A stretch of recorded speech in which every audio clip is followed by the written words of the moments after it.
तो मैं पंकज कुमार शर्मा अब यूनिक एक्सप्लोर के इस चैनल में आपका वेलकम करता हूं। हम उस स्थान पर पहुंच चुके हैं जो बहुत टाइम से हमें एक इंतज़ार था और प्रतीक्षा थी। ये जो पारसधाम है वो एक ऊंची चट्टानों से घिरा हुआ एक जगह है। वनस्थली, तपोस्थली व श्रद्धा स्थली, तीनों जो श्रेणियाँ हैं यहाँ समागम है। मैं आपसे रिक्वेस्ट करूँगा कि जब भी आप इस प्राकृतिक सौंदर्य छटा पर आएँ तो प्रकृति को एकदम स्वच्छ, साफ और स्वस्थ बना के रखें। अब मैं आपको दिखाना चाहूँगा कि जो जहाँ पर बाबा ने तपस्या की थी वो ये जगह थी जो आप कैमरे में देख रहे हैं।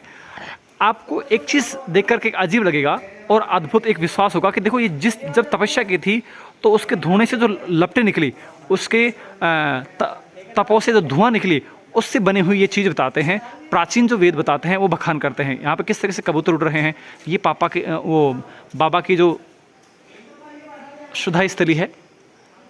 मैं जो आपसे बार बार रिक्वेस्ट कर रहा हूँ इसी बात कर रखूँ। देखो यहाँ पर अच्छे अच्छे शब्दों में लिखा हुआ देश व मंदिर दोनों पूजनीय हैं, कृपया गंदगी ना फैलाएं। तो प्लीज़ जब भी यहाँ पर आएँ तो स्वच्छता का पूर्णतः ध्यान रखें। आप इन प्राकृतिक चीज़ों को और भी ज़्यादा संवारने की कोशिश करें, ताकि हम जब एक सुधरेंगे तो पूरा विश्व सुधरेगा, तभी प्रकृति का मज़ा आएगा। अब जो मैं आपको बताने वाला हूँ, मैंने आपको पहले भी चलने से पहले आपको ये एक चीज़ बताई थी कि नारायणी माता में गर्म पानी है और यहाँ एकदम ठंडा पानी है। ये कुंड है जो जस्ट मैंने आपको कुछ ही पल पहले वीडियो में दिखाया है कि कितने ऊपर से गिरता है और इतना चिल पानी है। ये कभी भी किसी मौसम में आओ, गर्मी में आओ, बारिश में आओ, सर्दी में आओ, तो ऑलवेज़ आपको इसी प्रकार का जो एक रनिंग जो फ्लो है इस वाटर का वो देखने को मिलेगा। जब भी आप आएँ तो कुंड में प्लीज़ गंदगी ना फैलाएं। वो ध्यान रखें कि आप कम से कम उम्र वाले बच्चों को इन कुंडों में उतरने की अनुमति ना दें। ये देखो कितना प्यारा नज़ारा है। आप जिस तरीके से इसको देखेंगे आपका मन जो है, श्रद्धा है, वो इतनी बढ़ जाएगी कि आप वीडियो को लाइक व शेयर ज़रूर करेंगे।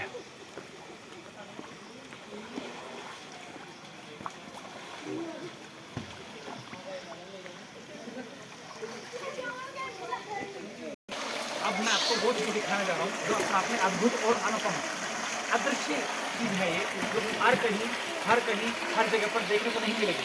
जो आप एक जगह देखते हैं इसे गौमुख कहा जाता है। इसलिए इसी निरंतरता के साथ जो 12 मंथ होते हैं, 12 महीने होते हैं, उनमें इसी प्रकार से ये पानी का बहाव चलता रहता है। खास बात यह है कि जितनी बारिश होगी उसमें इसमें कोई फर्क नहीं पड़ने वाला कि ज़्यादा होगा या कम हो जाए। हाँ, ये फर्क होता है कि बारिश के टाइम में फ्लो ज़्यादा होता है, लेकिन इससे कम आप कितनी भी गर्मी हो जाए, हर पृथ्वी पे जगह जगह पानी कमी है, लेकिन प्रभु की मेहर देखो, बाबा की मेहर देखो, इतना ज़्यादा बहाव यहाँ पे आपको हर पल देखने को मिलेगा। ये प्राकृतिक झरना है, ये प्राकृतिक छटा है जो आप देखोगे तो समथिंग है, कई हज़ारों फीट से झरना गिरता है और झरना गिरता है उसके फ्लो से आ रहा है। जो आप इसके पानी का जो टेस्ट देखेंगे वो अपने आप में अद्भुत है, यूनिक है। और खास बात यह है कि जिस तरीके से आप किसी फ्रिज में, रेफ्रिजरेटर में आप पानी ठंडा करते हो, उससे कहीं बेहतर, उससे कहीं स्वादिष्ट, उससे कहीं जो मिनरल्स होते हैं वो इसमें इंक्लूडेड होते हैं, ऑलरेडी समाहित होते हैं। आपसे यही रिक्वेस्ट है कि जब भी आप इस तरह के छटा में आएँ, बार बार मैं आपको यही कह रहा हूँ, प्रकृति को सौंदर्य बनाना हमारा प्रथम है, कर्तव्य होना चाहिए। आप देख लो कि श्रद्धालु जो आते हैं, यहाँ के स्थानीय श्रद्धालु होते हैं, वो इस प्रकृति को और इस स्थान को हमेशा इस कार्य से जोड़ रखते हैं, ताकि आप आएँ, आपकी श्रद्धा इस बाबा के प्रति, इस आस्था केंद्र के प्रति और बढ़ती जाए, आप और आस्थिक होते जाएँ और लोगों का सहयोग करें और आप जीव जंतुओं की रक्षा करें और प्रकृति को बचाने की कोशिश करें। आप सब इसे कहते हैं कि जो कोई भी आता है उसकी श्रद्धा होती है। ये बाबा जो थे, अभी इनका काम हुआ, उन्होंने बड़े चाव से और बड़े दिल से पहले से बाबा का नाम लिया, उससे जयकार लिया। खास बात यह है कि सरकार भी यहाँ पे पूर्ण रूप से अपना अलर्ट और यूनिक होती है। क्यों यूनिक होती है? आपको पता होगा कि जहाँ पर प्राकृतिक क्षेत्र होते हैं उनमें पत्थर का गिरना, पेड़ों की टहनी को टूटना, जीव जंतुओं का पेड़ों के टहनी के ऊपर से टूटना, ये सारे एक ऐसे एक्टिविटीज़ होती हैं, ओके, ये व्यक्तियों के लिए हानिकारक हो सकती है। यहाँ पर चेतावनी रूप में एक बोर्ड लगा हुआ है, इसे आप वार्निंग बोर्ड कह सकते हैं, एक अलर्ट बोर्ड कह सकते हैं, ताकि आप हमेशा अलर्ट रहें। इस पर लिखा हुआ है पहाड़ी ये खतरनाक झरना है और झरने का बहाव तेज है। प्लीज इस बहाव से आप बचें और बच करके अपने आप को बचाएं और प्रकृति की छटा को हम हमेशा इसी प्रकार से सुंदर रखें। इस आस्था केंद्र पाएं। ये जो केंद्र है आपके भारत के राजस्थान राज्य अलवर डिस्ट्रिक्ट और टहला क्षेत्र के अंदर है। टहला से समथिंग ये आपके 11 से 12 किलोमीटर आपके पश्चिम साइड में पड़ता है। इसके 10-12 मीटर 8 किलोमीटर नारायणी माता है। ओके, जयपुर से पाएंगे तो समथिंग 103 किलोमीटर के आसपास ये जो क्षेत्र है वो आपको देखने को मिलेगा। सारा एरिया है तपोभूमि के नाम से जाना जाती है। यहाँ पे जितने भी स्थान हैं वो बड़े बड़े ऋषि मुनियों का एक प्रताप है, उनकी एक बहुत प्रगाढ़ शक्ति है, उनकी बहुत बड़ा एक तपस्या है, जिस वजह से हम क्या करते हैं इसका आनंद लेते हैं। जैसे ही आप इस बाबा के दर्शन के लिए आते हैं तो सबसे पहले आपको एक छोटा सा एक मुख्य द्वार मिलेगा, जिस मुख्य द्वार में कुछ घंटियाँ बंधी हुई हैं। लोगों की एक दिल की तमन्ना के अकॉर्डिंग यहाँ आते हैं, इनको इस तरीके से हिट करते हैं, बजाते हैं और फिर इस तरह से सीढ़ियाँ चढ़ते हैं। ये सीढ़ियाँ एकदम सीधी सीढ़ियाँ हैं। खास बात ये याद रखें, आप जब भी यहाँ पर आएँ तो जीव जंतु का विशेष ध्यान रखें। मैं बात कर रहा हूँ बंदरों की। यदि आपके पास बैग है, कुछ खाने की चीज़ें, उनको संभाल कर रखे जाएँ। तो बंदर क्या होता है, एक ऐसी प्रजाति होती है जब इसको गुस्सा आता है तो छीन करके उस चीज़ को फाड़ सकती है, उसको आपके लिए फेंक सकती है या फिर उसको बर्बाद कर सकती है। तो प्लीज़ एंजॉय कीजिए इस अनुपम और अनोखे इस प्राकृतिक दृश्य का। आप देखो किस तरीके से जो चट्टानें हैं एक के ऊपर एक खड़ी हुई हैं। और ख़ास बात ये बताऊँ, ये एक तपस्वी स्थली है। यहाँ पर श्रद्धा के साथ जो नमन करता है, बाबा से जो मांगता है वो हर चीज़ आपको ज़िंदगी में मिलती है, आपको प्रदान की जाती है बाबा के आशीर्वाद से।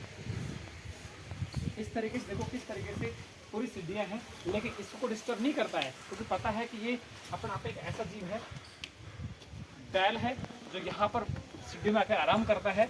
ये भी एक दिल से, और कहते हैं कि यहाँ पे इनको सुकून मिलता है।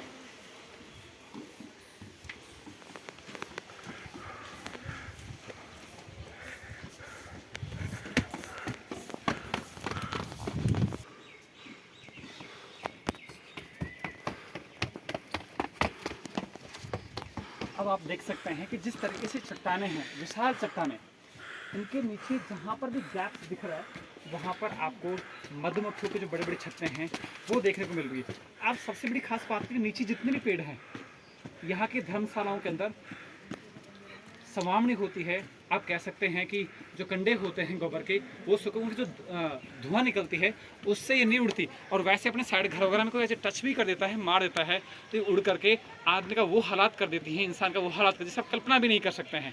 ये प्राकृतिक चीज़ें हैं, ये प्राकृतिक जीव जंतु हैं। ये जितना मैंने बोला ना कि प्रकृति को अपन बचाना है, प्रकृति को अपने को बहुत सॉलिड रखना है, इसको हमेशा सम्मान देना है, तो इसी प्रकार से आप बचाएंगे। ये जो मधुमक्खी है, ये बोला जाता है कि ये बाबा की एक सेवक के रूप में मानी जाती है। ये यहाँ पर जो एक जीव जिस योनि में जाता है, जिस रूप में जन्म लेता है, वो एक सेवा के रूप में यहाँ पे आता है, उसका ही एक हिस्सा बन जाता है। धीरे धीरे बाबा के चरणों में और उस तपोस्थली पे, उस धुएं में के पास हम पहुँचते जा रहे हैं। जैसे जैसे पहुँचते रहे हैं, एक विश्वास से बढ़ता जा रहा है, क्योंकि हमें पता है कि जिस प्रकृति क्षेत्र के अंदर जो तपस्वी जहाँ पर तप किया है, वो अपने आप में इतना अद्भुत और इतना साफ तह दिल वाला, और एक हम दूसरे वर्ड में कह सकते हैं कि वो एक अपार शक्ति होगा, जिसकी वजह से ये प्राकृतिक छटा आज तक इतनी मनोरम और अद्भुत और अनोखी है। कहा जाता है कि पारदर्शी जी ने राक्षसों का विनाश करने के लिए, या राक्षसों का एक तरीके से दोहन करने के लिए यहाँ पर यज्ञ किया, और उसमें जितने भी आसपास के क्षेत्रों में जितने भी राक्षस थे वो उस हवन में आते गए और उनका विनाश और नाश होता गया। उसकी तपस्या की जो अवशेष हैं आपके सामने यहाँ दिया हुआ है। आगे अपन बात करेंगे इस मैटर में।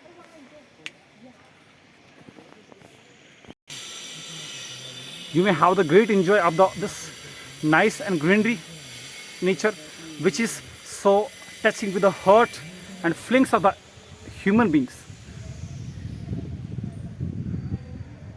The scenery is always make us so pleasantly because we have to take some good steps to maintain them.